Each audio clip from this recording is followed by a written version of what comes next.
jam kurang lebih sampai waktu zuhur ya. Saya akan coba berikan materi sesuai dengan waktu saja. Dan mohon maaf kalau saya datang terlambat. Hari ini ada 3 agenda kegiatan bersamaan. Tadi pagi-pagi ada acara bela Palestina di Gedung Merdeka bersama-sama dengan Persatuan Advokat Kota Bandung. Lanjut lagi barusan ada undangan dari Muhammadiyah Kota Bandung yang menjadi salah satu narasumber berbicara terkait pilkada di tahun 2024. Dan sekarang datang di tempat ini, sebetulnya tempat yang tidak asing lagi buat saya. Sok pada narosahat di dia anu teu acan apal Kakang Edwin, cung angkat tangan. Atau apa? Berarti apal sadayana. Kang Edwin kasep henteu? Kasep. Alhamdulillah. Bismillahirrahmanirrahim. Assalamualaikum warahmatullahi wabarakatuh. Waalaikumsalam. Innal hamdalillah wassalli wa sallimu ala Rasulillah wa ala alihi wa sahbihi wa mawala. Asyhadu an la ilaha illallah wahdahu la syarika lah wa asyhadu anna Muhammadan abduhu wa rasuluhu la nabiyya ba'dah. Allahumma salli wa sallim wa barik ala sayyidina wa maulana Muhammadin sallallahu alaihi wasallam wa ala alihi wa ashabihi al-karim, amma ba'd. Yang sama-sama kita hormati Pak Kiai Budi Mutakin, sahabat saya, guru saya juga. Kita doakan beliau panjang umur ya, sehat selalu, dan diberikan kekuatan untuk terus berjuang di jalan dakwah. Saya memang betul yang dikatakan beliau, sering sekali bersama-sama dengan beliau, baik di mengisi kajian-kajian ataupun juga ketika bersama-sama memimpin jamaah umrah, karena kita sama-sama aktif di sebuah biro perjalanan haji dan umrah masih itu. Lalu kemudian yang saya hormati tentunya sahabat saya Ustaz Mikdar, para asatiz-asatizah yang hadir dalam kesempatan ini, lalu kemudian panitia, tokoh, sesepuh, bini sepuh, warga dari lingkungan RW 02 Kelurahan Ciseule, Kecamatan Regol, dan semua jamaah yang hadir di sini, terutama emak-emak ini yang hadir di tengah-tengah kita, yang mudah-mudahan semuanya termasuk ke dalam golongan muslimah sholihah, anu barager, anu pinter, anu siger, anu seerejekina, sing beunghar, sing beunghar, anu geulis, anu seksi. Seksi konsumsi, ibu ini disebutkan seksi. Baik, ini kita membahas tentang Islam agamaku dan kekuatan. Ibu tahu nggak kalau ada orang-orang di luar sana yang hari ini bertanya-tanya, kok bisa ya orang Islam, atau kalaupun dia tidak tahu bahwa yang melakukan itu orang Islam, mereka bertanya-tanya kok dia bisa melakukan hal-hal seperti itu. Ibu paham nggak? Sing sekali dirinya. Ibu mengetahui nggak kalau hari ini ada orang-orang yang bertanya-tanya terkait pencapaian-pencapaian atau kemampuan-kemampuan yang ditunjukkan oleh umat Islam di dunia. Saya akan sampaikan beberapa contoh. Kebetulan saya aktif di dunia olahraga, bela diri, mixed martial art. Ada yang pernah mendengar nama Khabib Nurmagomedov? Tahu ya? Ibu, kalau ibu mungkin banyak yang tidak tahu. Itu juara dunia UFC, tarung bebas. Nuglut takar kebok.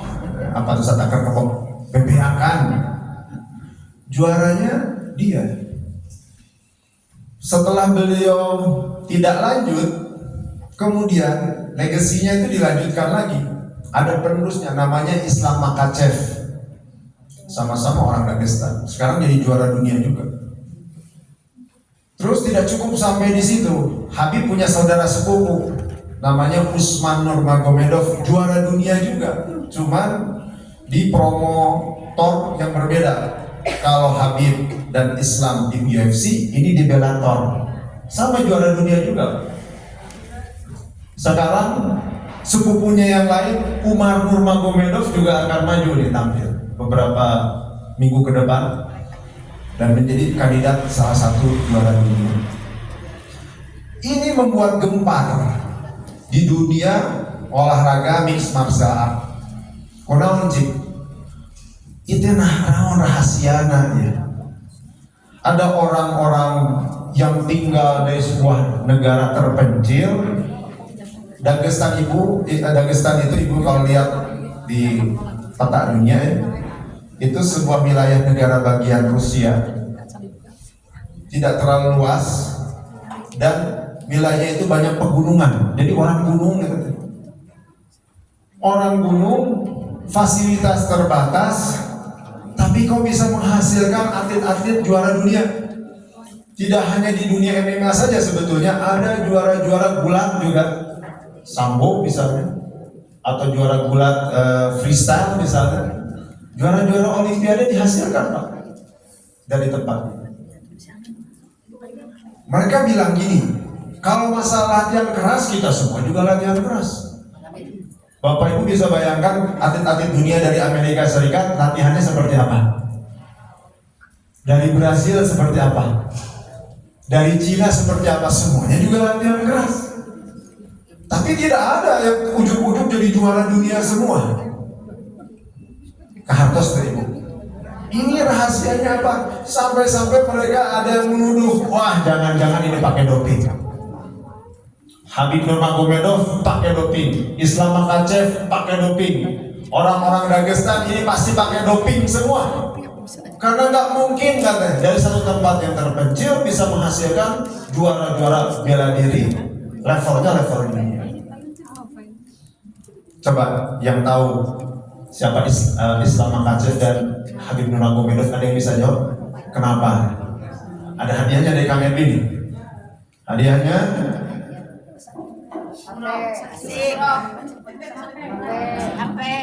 bukan ini. Dia menyimpan umroh di payungnya.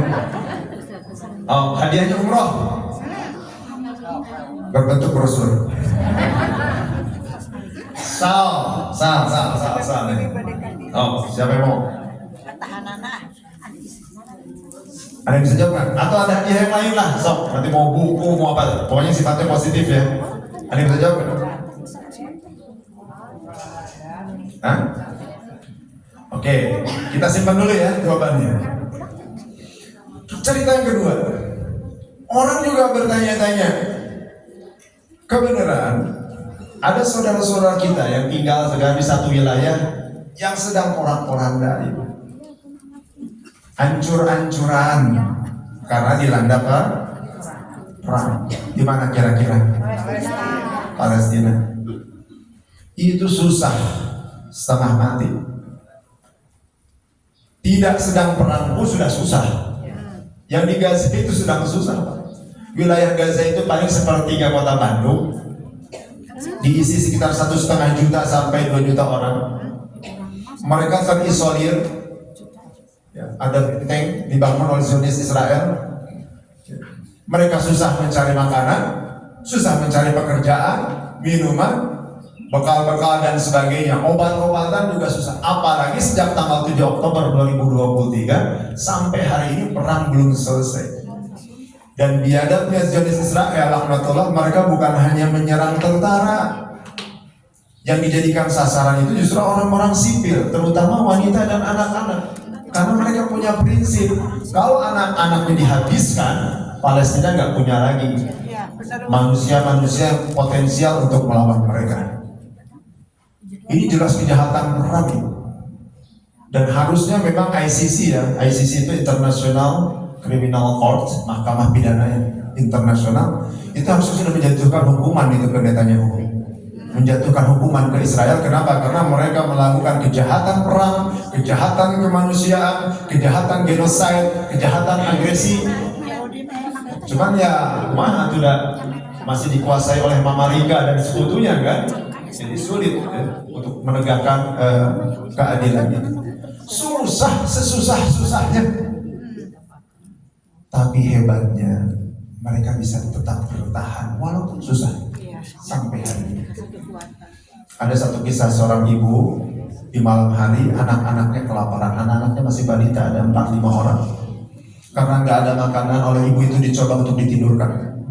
Tidurlah ya anak ya, sabar ya anak ya, nanti Umi akan mencari makan. Mereka kemudian ada yang sebagian tertidur, lalu si ibu ini keluar, minta izin dulu dia ke suaminya untuk mencari makan. Cari dia makanan di mana bu? Mengais-ngais di tempat sampah. Karena gak ada makanan. Tadi saya bersama Syekh Bakar dari Gaza Palestina. Saat ini kondisi di Gaza di Rafah, saking gak ada makanannya mereka sampai makan kucing, Pak. Nah, habis gimana gak ada makanan? Bantuan makanan yang dikirim ke mereka kan dicegah di tengah jalan sama si Israel. Kurang ajar, saya malah ada dekat, gendut Pak.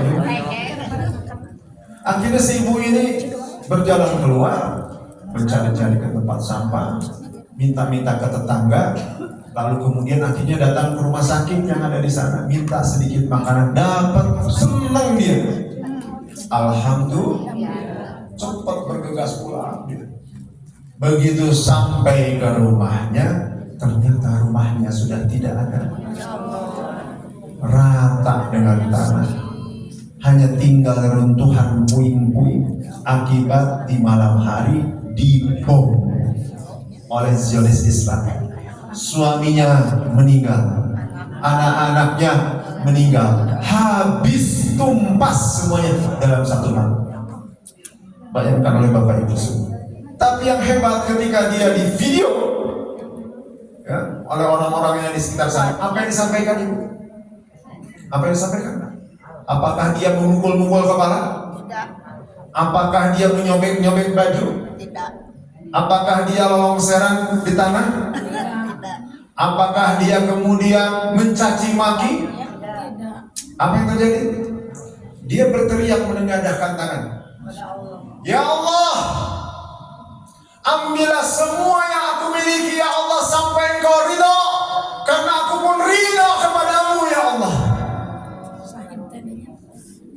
Ya Allah, ambillah semua yang aku miliki sampai Engkau ridho, karena aku pun ridho kepadamu ya Allah. Allahu Akbar. Bapak Ibu, ini pelajaran buat kita. Dan ini menjadi pertanyaan bagi orang di dunia, kok bisa ada orang bisa seperti itu? Dan yang terjadi kemudian akhirnya, mungkin ini hikmah dari peristiwa di Palestina. Banyak sekali influencer, banyak bahkan penginjil yang keliling dunia bu, dia ke Afrika, kemana-mana untuk mengajak orang masuk ke dalam agamanya. Melihat kondisi di Palestina, dia penasaran, datang dia ke Yerusalem. Dia pelajari langsung, melihat dengan mata kepalanya sendiri, masuk Islam dia. Masuk Islam dia. Belum lagi tokoh-tokoh dunia.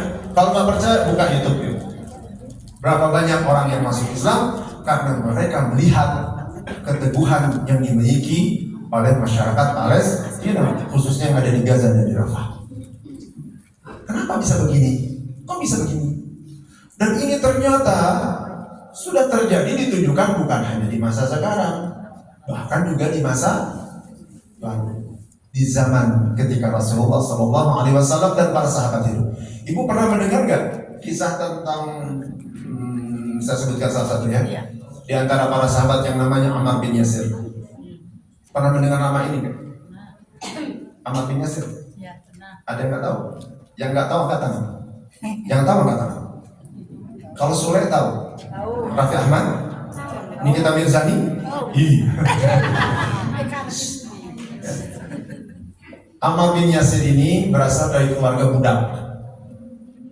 Ya, keluarga budak. Bapaknya namanya Yasir bin Amir. Ibunya Sumayyah. Jadi ketika mereka masuk ke dalam agama Islam, di saat itu umat Islam sedang berada dalam kondisi terjepit. Bahkan Rasulullah SAW berdakwah pun juga tidak bisa leluasa. Kalau tokoh-tokoh yang hebat, misalnya seperti paman Rasulullah Hamzah, gak ada yang berarti.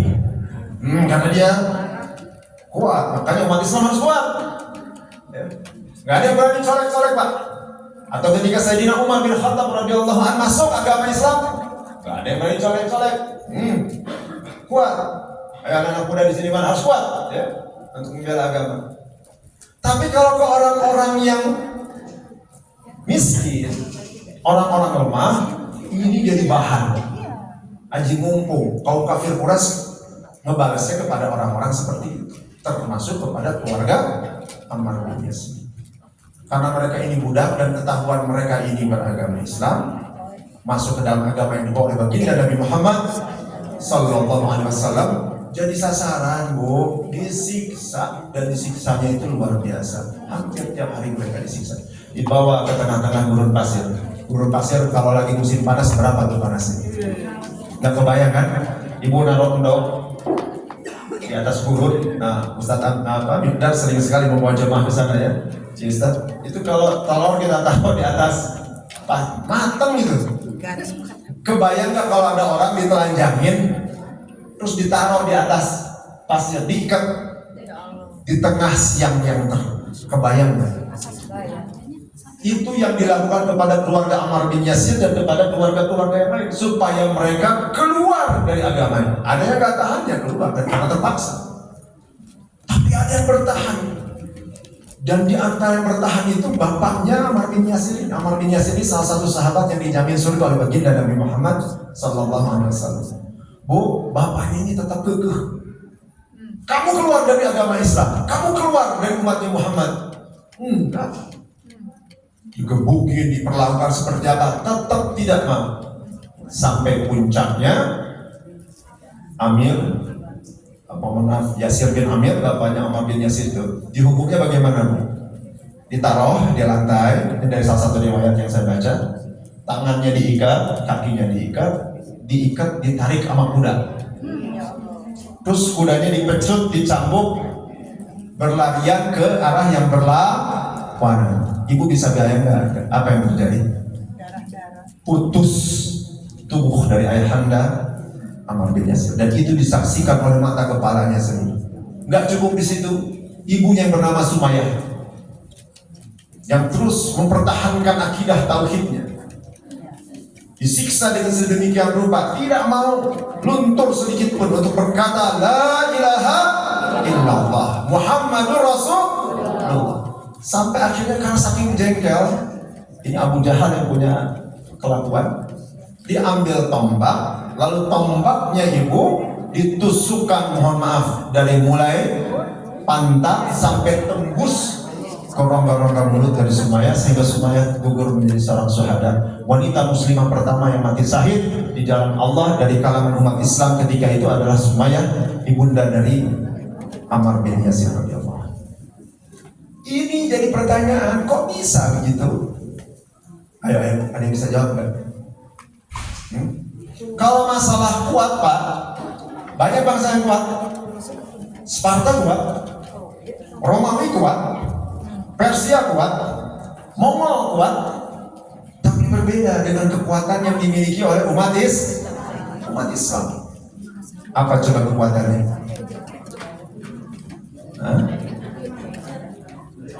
Masya Allah, Masya Allah, Masya Allah.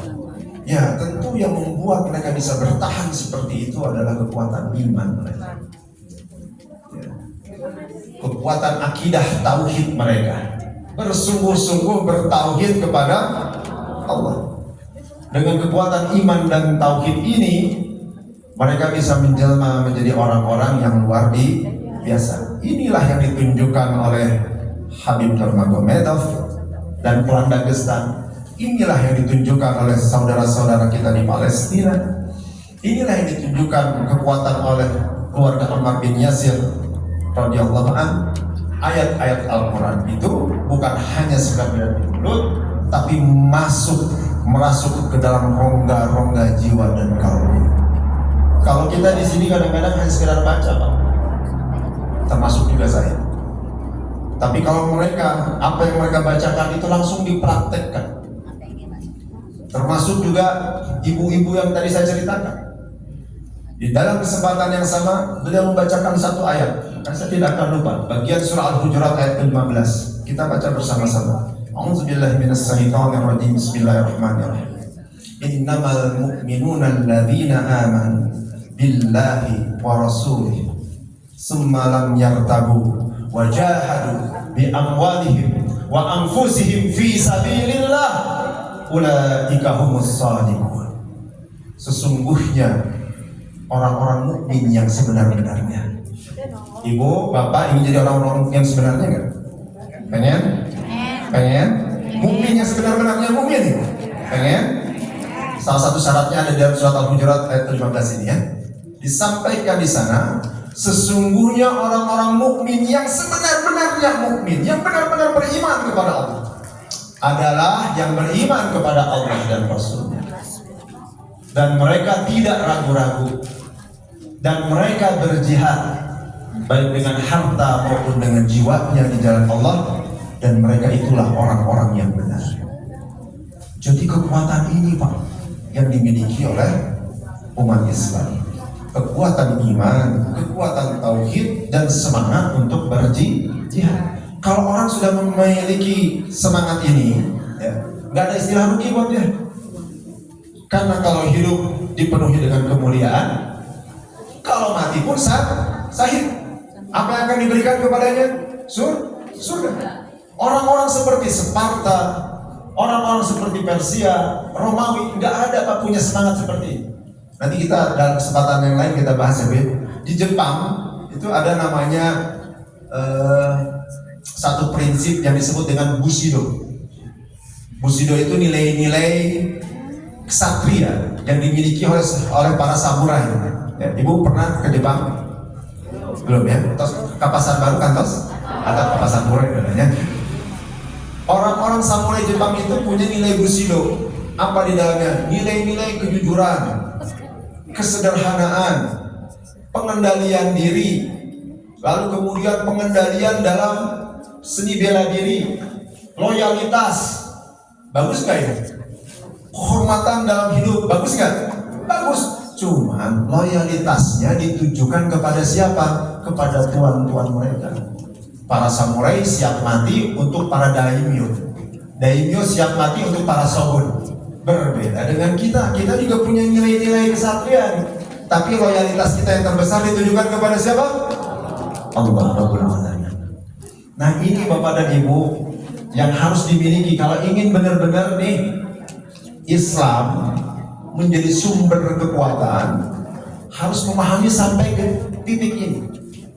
Kalau enggak, mohon maaf ya, umat Islam ini akan menjadi seperti buih-buih di lautan. Dan kelihatannya itu yang terjadi saat ini. Ya, di antara kita sebetulnya terlalu cinta kepada dunia dan takut kepada mati. Lalu kemudian kita terpecah belah oleh persoalan-persoalan yang ada di dunia ini. Perbedaan-perbedaan pandangan, perbedaan organisasi, perbedaan mazhab, bahkan perbedaan pandangan politik. Ini bisa memecah belah di antara kita. Nah saya berharap mudah-mudahan dengan kajian-kajian seperti ini, yuk kita kembali lagi ya untuk memperkuat ukhuwah dan menjadikan Islam ini benar-benar sebagai kekuatan bagi kita semua. Saya kira itu yang bisa saya sampaikan dalam kesempatan ini. Sebenarnya banyak sekali yang harus disampaikan, tapi waktunya nggak akan cukup ya. Kurang trust building kayaknya. Setuju tak Ibu? Trust ulah. Iraha. Terima kasih sekali lagi Aimikdar atas kesempatannya dan mudah-mudahan dai yang hadir, para calon dai yang hadir di dalam kesempatan ini juga memiliki semangat ini. Ada satu lagi yang ingin saya sampaikan ya, khususnya kepada para calon dai. Orientasi kita itu harus orientasi akhirat. Jangan orientasi dunia. Mohon maaf, saya harus sampaikan ini karena ini kita berbicara tentang ini kan trainer dai kan kita. Orientasinya harus orientasi akhirat, Pak. Saat ini saya melihat, mohon maaf dengan tidak mengurangi rasa hormat, banyak para penceramah, orang-orang yang aktif di jalan dakwah itu tidak ada ubahnya seperti selebritis. Boleh nggak kalau para penceramah, para dai itu kaya? Boleh. Boleh, nggak ada masalah. Boleh bisa. Abdurrahman bin Auf kaya raya, Utsman bin Affan kaya raya, Abu Bakar Siddiq kaya raya, tidak sedikit. Para sahabat juga yang kaya raya, nggak ada masalah. Cuman yang jadi masalah ketika kita mempertontonkan kekayaan itu. Yang jadi masalah, mohon maaf, ketika para dai ini narif. Bahkan tidak sedikit, mohon maaf, ada ustadz yang dia tidak mau datang kalau tidak disediakan hotel yang bintang 5. Kalau naik pesawat tidak disediakan kelas bisnis minimal. Dia tidak mau datang kalau tidak disediakan puluhan juta rupiah sebagai ongkos transportasinya. Saya tidak melarang kalau misalnya ada para dai yang menerima kafalah ya, dari panitia, silahkan. Ya, itu hak Anda. Yang terpenting jangan nah ini yang terjadi sekarang ini, dan saya betul-betul prihatin sekali melihat kondisi ini. Kita kehilangan ruh dalam dakwah. Kita kehilangan dimensi spiritual di dalam dakwah ini. Ya, kita perbaiki lagi. Ya, mudah-mudahan mumpung ada kesempatan, dan untuk memperbaiki itu tentu saja kita harus memperdalam lagi masalah akidah tauhid. Kita harus memperdalam lagi mengenai masalah semangat jihad itu. Hatur nuhun, usikum wa nasibi taqwallah. Assalamualaikum warahmatullahi wabarakatuh. Hatur nuhun, jazakallahu khairan katsiran pada Bapak Dr. Haji Edwin Senjaya SMM selaku Ketua DPRD Kota Bandung, dan beliau pun salah satu inisiator, bahkan alhamdulillah sebagai penasihat Dai Bandung Bersatu. Jadi tagline kita tidak main-main. Yang tergabung di Dai Bandung Bersatu ini tagline-nya satu, jelas bertauhid. Ini adalah landasan pokok yang tidak bisa ditawar. Yang kedua, bersahabat. Dan yang ketiga adalah menebar manfaat. Dan insya Allah tadi sekitar kurang lebih 50 peserta sampai hari ini dari usia kolonial sama milenial hadir. Dan hadir ini, mohon maaf, mohon izin saya sebutkan, cucu dari Kiai Haji Sarif Sukandi, seorang tokoh, dan ibunya, ayahnya almarhum Ustaz Asep Allah Yarham penggerak dakwah. Baik Bapak Ibu, saya ingin tanya, bermanfaat event hari ini? Dan terima kasih sekali lagi kepada yang kami hormati Ketua Yayasan Janatul Amal yang telah mensupport dan bersama-sama kita selenggarakan. Dan sekali lagi kita doakan Bapak Dr. Haji Edwin Senjaya SMM mudah-mudahan selalu dalam lindungan Allah Subhanahu wa Ta'ala. Karena bagi saya, kami, beliau adalah aset umat yang tidak hanya berani bicara di parlemen, tapi langsung terjun ke lapangan. Dan sosok Dani seperti beliau lah yang harus hadir dan meregenerasi ke beberapa kalangan umat. Insya Allah apa yang disampaikan oleh beliau begitu bermanfaat. Bahkan saya simpulkan, ma akhafu ala ummati illa dhafan yaqin. Yang ditakutkan oleh baginda Rasulullah SAW bukannya miskin harta, terjebak dengan ujian-ujian berupa penyakit dan lain hal, tapi yang ditakutkan baginda Rasulullah SAW adalah lemahnya iman. Salah satu lemahnya iman adalah tidak mau mengungkap identitas anak muslim. Hatur nuhun sekali deh, dan alhamdulillah hari ini pun hadir Ibu Hajah Titi Kurniasih, ini orang tua ideologi saya. Kemudian Bapak Haji Omon yang selalu merepotkan ya, saya dulu waktu di Pajagal saya minta. Terima kasih. Terima kasih kepada semua yang telah hadir. Mari kita bersyukur pada Allah, hari ini kita masih hidup. Hari ini masih diberikan kesempatan untuk ngaji di dunia Islam, dan mudah-mudahan ini adik-adikku yang ini hadir, ikhwan dan akhwat, insya Allah kita lanjutkan amanah dakwah ini sampai hayat kita Allah hentikan untuk beraktivitas di alam dunia ini. Terima kasih kepada semua, dan ikuti kembali kajian-kajian dari para trainer di Dai Bandung Bersatu ini bersama tim trainer yang lain. Ini Master Eli, alhamdulillah hatur nuhun, Coach Eli, dan tadi Ustaz Ahmad Syahid sudah duluan izin. Terima kasih kasadayana, hatur nuhun. Kita tutup dengan doa kafaratul majlis. Subhanakallahumma rabbana wa bihamdika asyhadu an la ilaha illa anta astaghfiruka wa atubu ilaik. Assalamualaikum warahmatullahi wabarakatuh.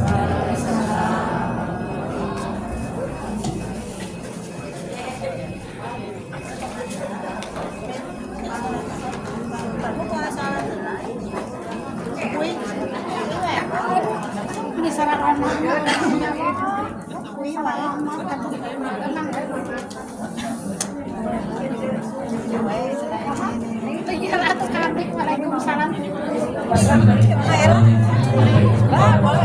serta trainer untuk ke meja panitia di sebelah kanan untuk mengambil makan siang. Terima kasih. Assalamualaikum warahmatullahi wabarakatuh.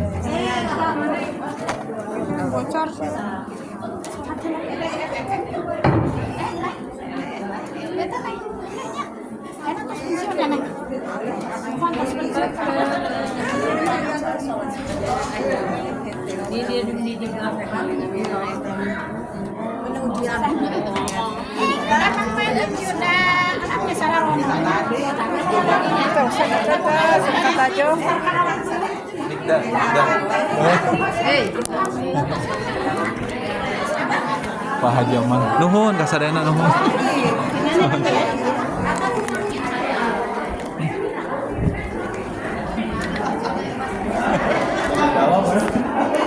Foto lah bareng sedap biasa. Punten foto lah sedap. Kang Adam foto lah.